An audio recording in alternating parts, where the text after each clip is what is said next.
My hands were still shaking when my brother picked up the phone. Not because I was cold.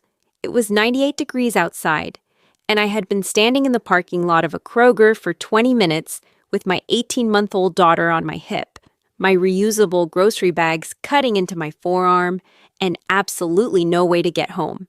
"Hey, what's up?" my brother said, casual, like it was any other Tuesday.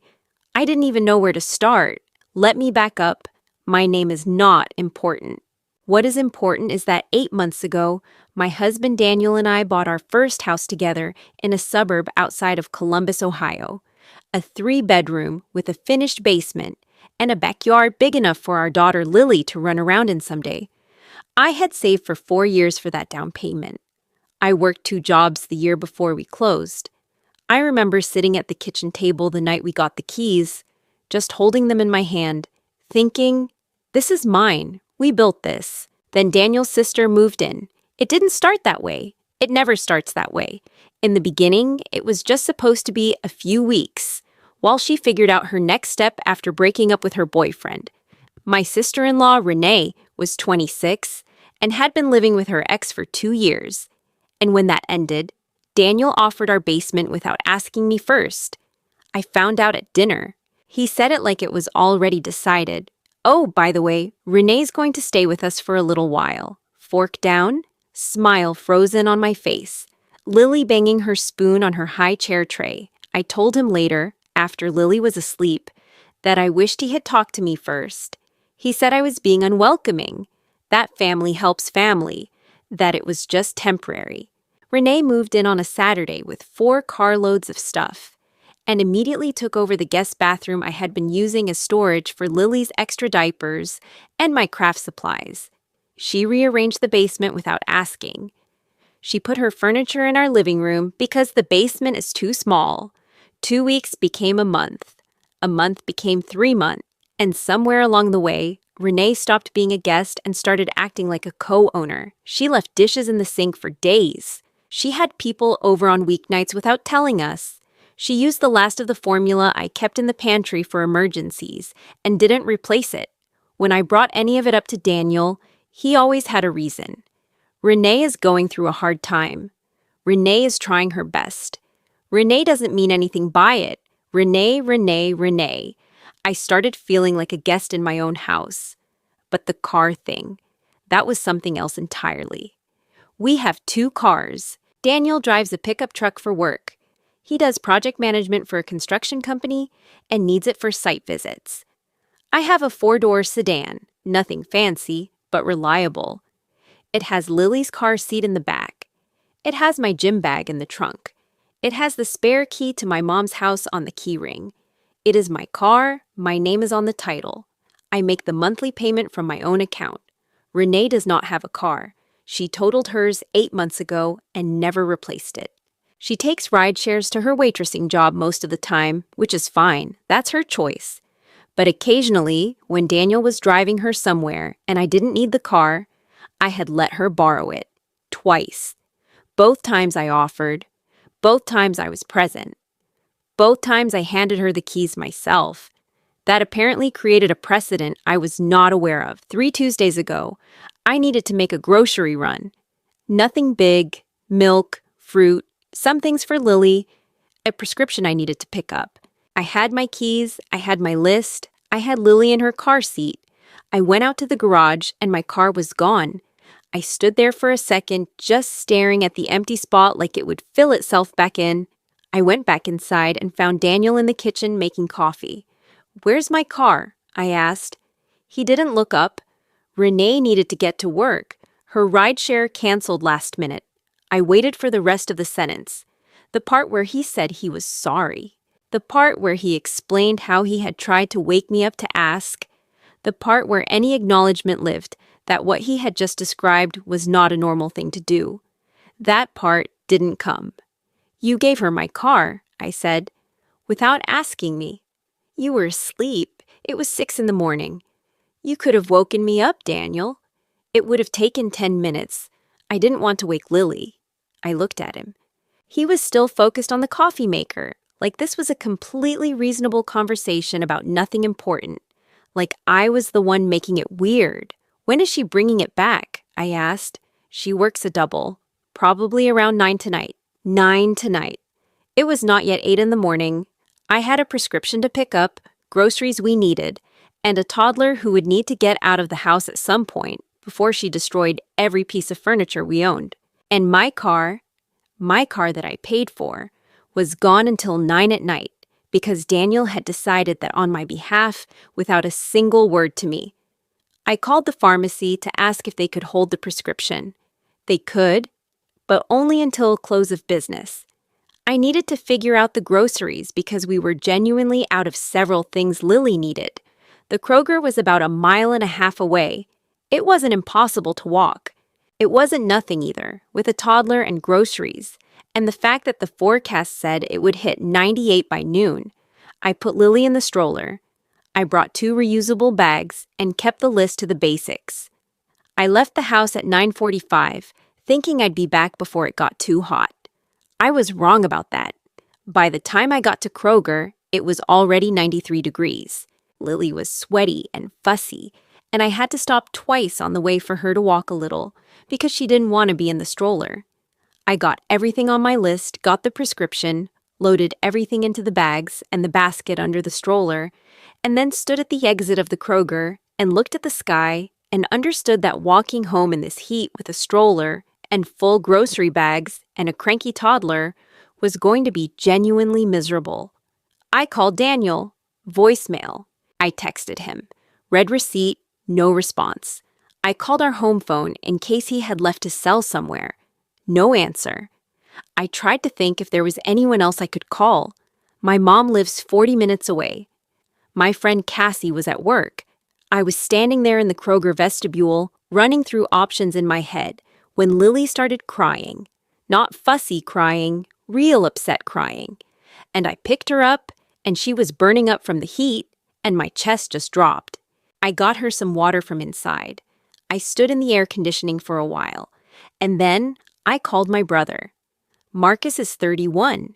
He works in commercial real estate and keeps a schedule that makes no sense to anyone, which is why I wasn't sure he'd pick up on a Tuesday morning. But he did. "Hey, what's up?" he said. And I started crying. Not planned, not dramatic. Just, it came out of me before I could stop it. "I need a ride," I said. "I'm at the Kroger on Henderson. I walked here with Lily because Daniel gave Renee my car this morning without telling me, and I can't walk home. It's almost 100 degrees, and I have groceries, and Lily is overheated, and I'm leaving right now," Marcus said. "That's my brother. No questions yet, no, wait, what?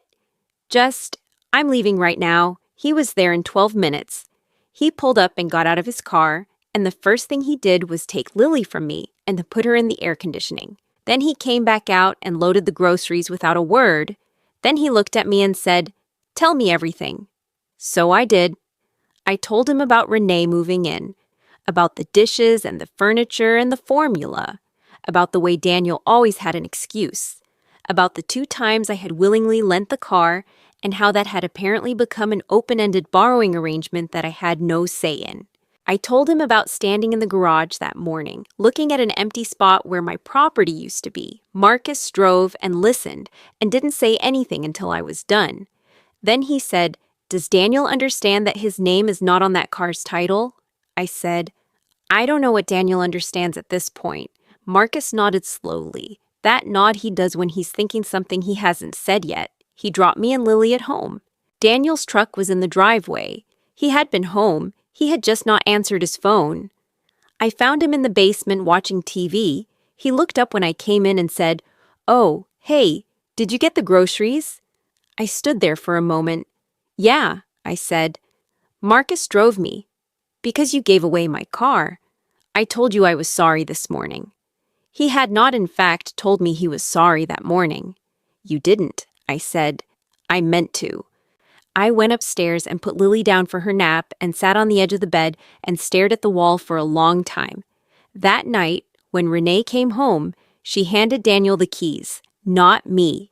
She walked past me in the kitchen and handed the keys to Daniel, who set them on the counter, didn't hand them to me, didn't say thank you, didn't say anything, just went downstairs. I picked up my keys from the counter. Something had shifted. The next morning, I called a locksmith. I had a new key made for myself and did not make a copy for the household key hook. I moved my car into our one-car garage, which we had been using for storage, and I spent the better part of a Saturday clearing out enough space to actually park in it. Daniel asked what I was doing. I said I was organizing. He said okay and went back inside. I also called my insurance company and confirmed that I was the sole listed driver on my vehicle's policy, which meant that if anything happened while Renee was driving my car without my knowledge or permission, I would be the one responsible. I had not thought about that before. It sat in my stomach like a stone. I didn't say anything to Daniel yet. I was still trying to figure out what I actually wanted to say. The second time it happened was 14 days later. I know the exact number because I had been counting. 14 days of picking up my keys from the counter every night and putting them in my coat pocket and taking them upstairs with me when I went to bed. 14 days of keeping them in my purse during the day. I had not made a big announcement about this. I had not said, I am now securing my car keys because my husband cannot be trusted. I had just quietly started treating my property like something worth protecting. So I was caught completely off guard when I went to leave for a dentist appointment, the one I had mentioned at dinner twice, and put on the shared Google Calendar. And my car was gone again. I stood in the garage. Again. My mind went very quiet, in the way it does when something is too big to process immediately. I went back inside and found a note on the kitchen counter. Daniel's handwriting. Renee had an interview, needed the car, back by 1. Key was on the counter. D. The appointment was at 11. It was 10:15. He had taken my key from my purse. I sat down at the kitchen table because my legs felt strange. I'm not someone who yells. I was raised to talk things out, to be reasonable, to assume good intent. I had been extending good intent to Daniel for 8 months of this, and what it had gotten me was a husband who went through my purse while I was sleeping to borrow my car for his sister's job interview, without asking me. I called the dentist to reschedule. They couldn't get me in for 3 weeks. I had been waiting for this appointment for 6 weeks already. I called Daniel. He answered on the second ring. Hey, he said, you took my key out of my purse. Silence. Daniel, you went through my purse while I was sleeping and took my car key. She needed it for a job interview. It was important. You went through my purse. More silence. I was going to ask you, but you were asleep and it was early. You went through my purse, Daniel. That's where you stopped. That's the line. It doesn't matter what the reason was. He started explaining. The interview was across town. Ride shares in our area have been unreliable lately. He didn't want to wake me. He thought I'd understand. He was going to tell me as soon as I woke up. The note was there. A note, I said. You left me a note to tell me you took my property without my permission. It's not like that. What is it like? He didn't have an answer for that. I hung up. I sat at the kitchen table for a while. Lily was at my mom's for the day. The house was quiet. I looked around the kitchen. The living room with Renee's oversized sectional taking up most of the space. The coat hooks by the door that now held 3 people's worth of jackets. The pile of Renee's shoes by the entrance that was somehow always in the exact spot you needed to step. And I thought about the night I sat holding the keys to this house, what I had believed that meant. I called Marcus. Second time, I said, when he picked up. He already knew what I was talking about. Same situation. He took the key from my purse while I was asleep. A beat of silence. Then, I'll be there in 20 minutes. Don't say anything to him yet. Marcus arrived before Daniel got home. He sat across from me at the kitchen table and didn't say much.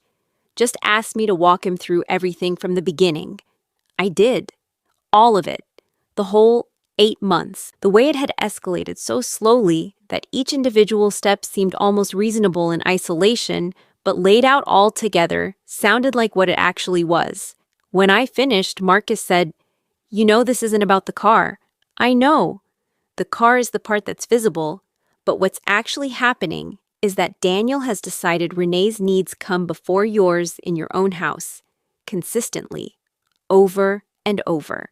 And when you object, he makes you feel like you're the problem. I nodded. And you've been adjusting, he said. You've been the one making accommodations, shrinking down, finding workarounds. You're the one who walked a mile and a half in 98-degree heat with your baby instead of, I don't know, calling the police to report your car taken without permission. I looked at him. I didn't think of it like that. Because you kept giving him the benefit of the doubt. Daniel came home at 1:15. Renee was with him. She must have gotten a ride from him directly from wherever the interview was. They walked in laughing about something. Then Daniel saw Marcus and stopped. The energy in the room changed. Hey, Marcus. Cautious. Hey. Marcus didn't stand up, didn't smile. Renee said, "Oh, I'll just," and started moving toward the basement stairs.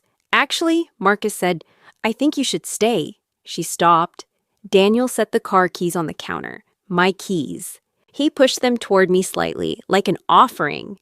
Marcus said, "I want to understand something, Daniel.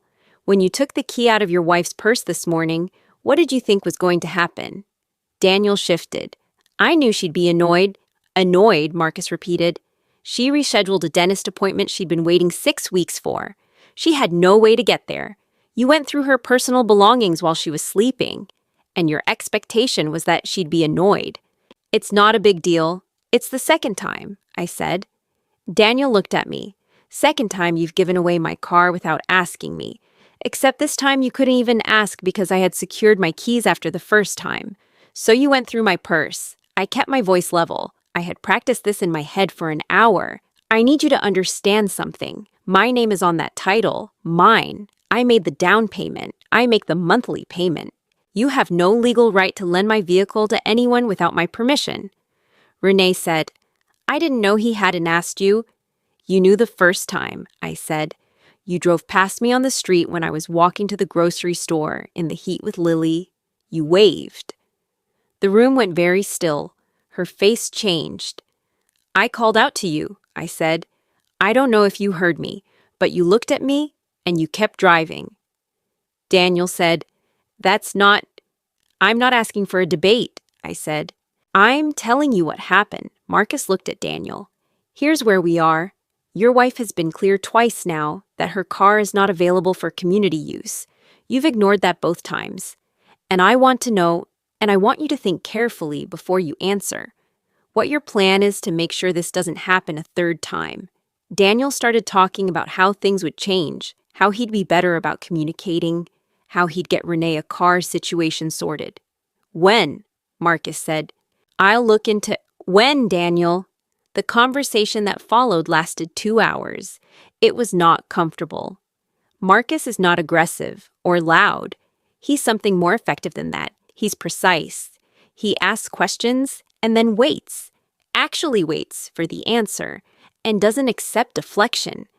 By the end of it, the following things had been established and said out loud in front of witnesses. Renee would begin looking for her own housing within 30 days. Daniel and I would revisit what family helping family actually looks like when it's mutual, because for 8 months, it had only gone in one direction. And Daniel would, with specificity, explain to me why he thought it was acceptable to access my personal belongings without permission, which took a long time, because I don't think he had ever actually examined it before.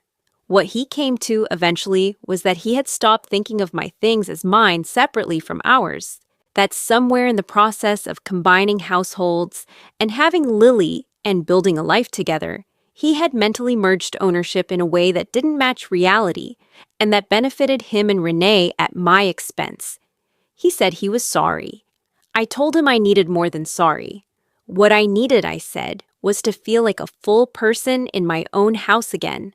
Not a resource. Not a system other people pulled from when they needed something. A person whose time and property and sleep and appointments mattered. He said he understood. We are still working on it.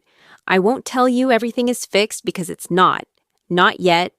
What I will tell you is that Renee moved out 26 days after that conversation, not 30. She found a roommate situation through someone from work. The day she moved her sectional out of our living room and I could see our actual floor again. I stood there for a minute just looking at the space. It looked like ours. The car stays in the garage now. The spare key is in my nightstand. Daniel has not asked to borrow it for anyone, and I have not been asked to walk anywhere I didn't plan to walk. And the next time my brother calls on a random Tuesday, I want to be able to answer the way he answered for me. Casual, easy, no weight behind it. Just, hey, what's up? Not because everything is perfect, but because it's mine again.